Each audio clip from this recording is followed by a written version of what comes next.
प्रदेश का भोपाल शहर वीआईपी शहर है। प्रदेश की राजधानी होने के नाते यहाँ पर अति विशिष्ट लोगों का मूवमेंट लगातार होता रहता है। इसके साथ ही कई सभाएं, आंदोलनों का भी ये धरती गवाह बनती रहती है। ऐसे में सबसे बड़ी जिम्मेदारी होती है ट्रैफिक की। इसकी जिम्मेदारी है भोपाल ट्रैफिक पुलिस के पास। हमारे साथ हैं इस समय भोपाल ट्रैफिक पुलिस के मुखिया डीसीपी संजय सिंह जी। हम उनसे बात करते हैं। सर, भोपाल वीआईपीज का शहर है, आंदोलन और बड़े बड़े सभाएं यहाँ पर होती रहती है। आपके उस समय क्या चलता है, ट्रैफिक को लेकर दिमाग में क्या रहता है सर? नहीं नहीं, देखिए ये एक यहाँ पे क्योंकि ये पूरे साल भर इस तरह के कार्यक्रम चलते रहते हैं और वीआईपी मूवमेंट के साथ साथ प्रतिदिन यहाँ पे माननीय मुख्यमंत्री महोदय और गवर्नर महोदय का शहर में कुछ ना कुछ कार्यक्रम विजिट रहता है।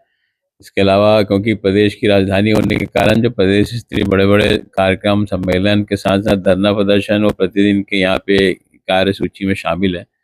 ट्रैफिक के प्लान उसी हिसाब से हमेशा चेंज होते रहते हैं और उसी हिसाब से हम अपडेट करते रहते हैं। वीआईपीज़ के लिए अलग व्यवस्थाएं रहती है, धरना प्रदर्शन के लिए अलग व्यवस्थाएं रहती हैं और आम जनता को परेशानी ना हो, ये हमारा सबसे प्रमुख उद्देश्य रहता है। उसके अनुसार ही हम लोग हमेशा ट्रैफिक प्लान बनाते हैं। सर, ये कलेक्टर साहब जो कौशलेंद्र विक्रम सिंह जी का एक यातायात समिति की बात हुई थी कि जिसमें कुछ स्पॉट्स चिन्हित किए जाएंगे, क्या रहा है सर उसमें? कुछ बताइए हमारे दर्शकों को। जी ये अभी 2 मीटिंग इस समिति की हुई है और इसमें जो कार्य हमने चिन्हित किए थे उस पे नगर निगम और अन्य एजेंसी पीडब्ल्यूडी वगैरह ने काम चालू भी कर दिया है। और ये अच्छी बात है कि यातायात को सुधारने के लिए इस समिति ने जो प्रस्ताव किए थे उन पे काम चालू हो गया है। उसमें बहुत सारी चीज़ें शामिल हैं, विशेष रूप से जैसे जो साइनेज है, शहर में साइनेज बिल्कुल कहीं भी आपको अच्छे से दिखाई नहीं देंगे, जो ट्रैफिक सिग्नल्स के होते हैं, साइनेज होते हैं। इसके अलावा रोड मार्किंग आपको दिखाई नहीं देगी, डिवाइडर कई जगह पे ख़राब है, इससे यातायात अव्यवस्थित होता है। तो इन सब को सुधार करने के लिए इसके साथ ही साथ सिग्नल्स के भी कुछ प्रस्ताव हैं। तो इस पे काम चालू हो गया और बहुत शीघ्र ही भोपाल को एक अच्छा व्यवस्थित यातायात का स्वरूप देखने को मिलेगा। छोटे रिक्शाज हो या बड़ी बड़ी गाड़ियां हो, छोटे बाइक हो या ऑटो हो, अभी यातायात सप्ताह शुरू चल रहा है आप लोगों का। जी हाँ। उसमें क्या आप लोगों ने प्रशिक्षण दिया है? ये जी हाँ, ये राष्ट्रीय स्तर पे यातायात माह, सुरक्षा माह मनाया जाता है और इसके अंतर्गत अभी हमने ऑटोज़ और ई रिक्शाज़ इनके ड्राइवर्स को भी बड़ी ट्रेनिंग दी है। करीबन 600 से अधिक ऐसे चालकों ने भाग लिया और उन्हें विशेष रूप से सुरक्षित रूप से गाड़ियाँ चलाने के लिए समझाइश दी गई। ये देखा गया शहर में कि बहुत जगहों पर इनके द्वारा अव्यवस्थित गाड़ी खड़ी करने या गाड़ी चलाने या ओवरलोडिंग करने की शिकायतें आती रहती हैं और इसके कारण जो शहर की सामान्य यातायात व्यवस्था है वो भी अव्यवस्थित होती रहती है। तो इसके संबंध में सभी को सेंसिटाइज किया गया, सभी को सिखलाई दी गई और एक सुरक्षित रूप से वाहन चलाने के लिए उन्हें प्रेरित किया गया, सिखलाई दी गई। साथ ही उन्हें पीटीआरआई की तरफ से प्रमाण पत्र भी दिया गया है ताकि उनमें ये भावना रहे कि हमने कुछ प्रशिक्षण लिया, कुछ सीखा है और उसे उन्होंने प्रेरित किया गया है कि आप उसे अपने दैनिक जीवन में उसको उतारें ताकि एक सुरक्षित और व्यवस्थित यातायात शहर को मिले। सर, सड़क दुर्घटना एक बड़ी चिंता का विषय बढ़ रही है। लगभग विगत वर्ष हम बात करें 348 के करीब लोग इस काल की ग्रास में समा गए हैं। रात में बहुत ज़्यादा दिक्कतें रहती हैं, काफ़ी सारी घटनाएं हो जाती हैं। क्या कर रहे हैं सर, कैसे होगा इसको रोकेंगे? देखिए पिछले कुछ वर्षों में जो एक्सीडेंट का ट्रेंड है वो उसका अध्ययन करने पर ये बात आई है कि अधिकतम जो दुर्घटनाएं होती है शाम को 6 बजे से रात्रि 9 बजे के बीच में और उसके बाद शाम को 3 बजे से लेकर शाम को 6 बजे तक। ये जो ऐसा समय है, क्रूशियल समय है, इस पे एक तो कार्यालय से लोगों का वापस घर जाने का समय होता है। इसी तरीके से कुछ लोग बाज़ार की तरफ आते हैं और बाज़ार से वापस भी लौटते हैं और अपने अपने घरों के लिए लौटते हैं। तो ऐसे समय में निश्चित रूप से एक तो ट्रैफ़िक का दबाव बहुत होता है रोड पर और उसके साथ ही साथ लोगों में थोड़ा-सा एक जल्दी घर भागने की प्रवृत्ति रहती है। तो इसमें निश्चित रूप से दुर्घटनाओं की जो अंदेशा रहता है वो बढ़ जाता है।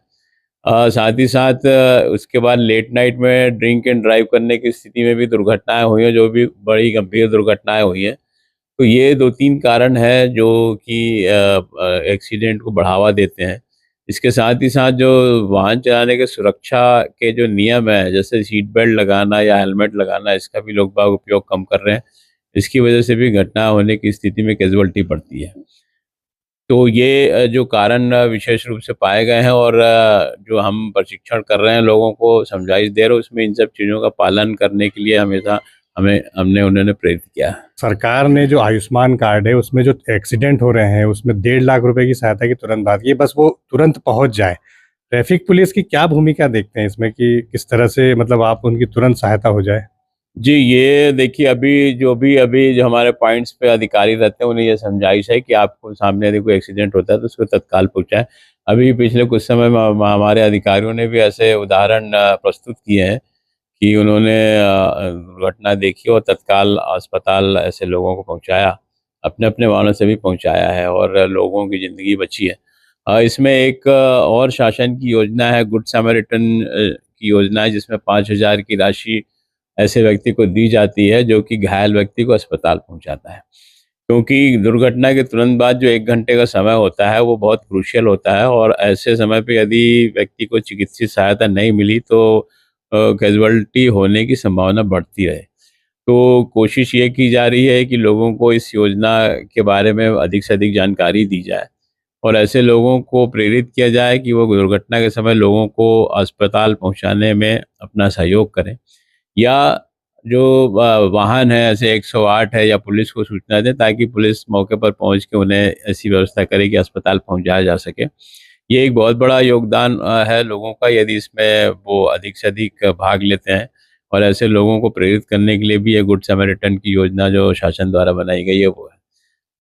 तो ये मैं आपके चैनल के माध्यम से भी अपील करूँगा कि ऐसे यदि आपको दुर्घटना से सामना कहीं होता है तो आप ज़रूर उसकी मदद करने का प्रयास करें। सर, अंतिम सवाल, कई ऐसे संस्थान हैं और चाहे वो अस्पताल हो चाहे स्कूल हो या और भी कई संस्थान हैं, उनके बाहर जो सड़कों पर काफ़ी ट्रैफिक गाड़ियाँ खड़ी रहती, पार्किंग होती है और काफ़ी ट्रैफिक जाम होता है, तो इन पर कैसे कार्रवाई होगी सर? अभी हमारे द्वारा सभी स्कूलों को ये कहा जाता है कि आप अपने वाहनों की संख्या सीमित रखें, ताकि जितनी पार्किंग की आपके पास जगह है उसके अनुसार ही उन्हें संचालित करें। ये एक विषय लगातार अभी पिछले कुछ समय से आ रहा है। भाई, बहुत सारे ऐसे स्कूल हैं जिनके वाहन रोड पे खड़े रहते हैं। कई अस्पताल भी हैं। जी हाँ। और जो प्रमुख अस्पताल भी हैं जिनके वाहन जो है बाहर खड़े हैं, तो हमने भी ऐसे संस्थानों को चिन्हित किया, उन्हें नोटिस भी भेजा है कि आप अपने पार्किंग की स्थिति सुधारें और वाहनों को पार्किंग क्षेत्र में ही खड़े रहने के लिए प्रेरित करें। आगे भी ऐसे प्लान किया जाएगा कि जिला प्रशासन के माध्यम से हम ऐसे वाहनों को क्योंकि वाहनों को ज़्यादातर इसमें क्रेन की कार्रवाई इसलिए नहीं की जा सकती कि हो सकता है वो किसी मरीज का वाहन हो, उनके परिवार के सदस्यों का वाहन हो, या किसी डॉक्टर का भी हो सकता है। तो कोशिश की जा रही है कि इसके बारे में समझाइश दी जाए जो अस्पतालों के सामने है, और जो स्कूलों हैं उनको ये कहा जा रहा है कि आप अपने वाहनों को पार्किंग में लगाएं। तो ये थे हमारे साथ भोपाल पुलिस के ट्रैफिक पुलिस के मुखिया डीसीपी संजय सिंह जी। उनका साफ कहना है कि भोपाल वीआईपीज का शहर है, इसलिए वे ट्रैफिक व्यवस्था ऐसी करते हैं जहां पर आम जन को भी परेशानी ना हो और वीआईपीज का मूवमेंट भी ठीक ढंग से हो सके। समिति जो बनी है कलेक्टर्स के निर्देशन में, कल समिति एक बनाई गई है जिसके आधार पर कुछ ऐसे स्पॉट चिन्हित किए गए हैं जहाँ पर ट्रैफिक जाम होता रहता है, उसमें सुधार कार्य किया जा रहा है। इसके साथ ही बड़े संस्थान चाहे अस्पताल स्कूल हो, जो उनके बाहर जो पार्किंग शहर में होती है, सड़कों पर होती है, उसमें भी सुधार के लिए कोशिश की जा रही है। द फायर 24 न्यूज़ के लिए भोपाल से मैं सचिन गंगराड़े, संवाददाता फरहान अहमद के साथ।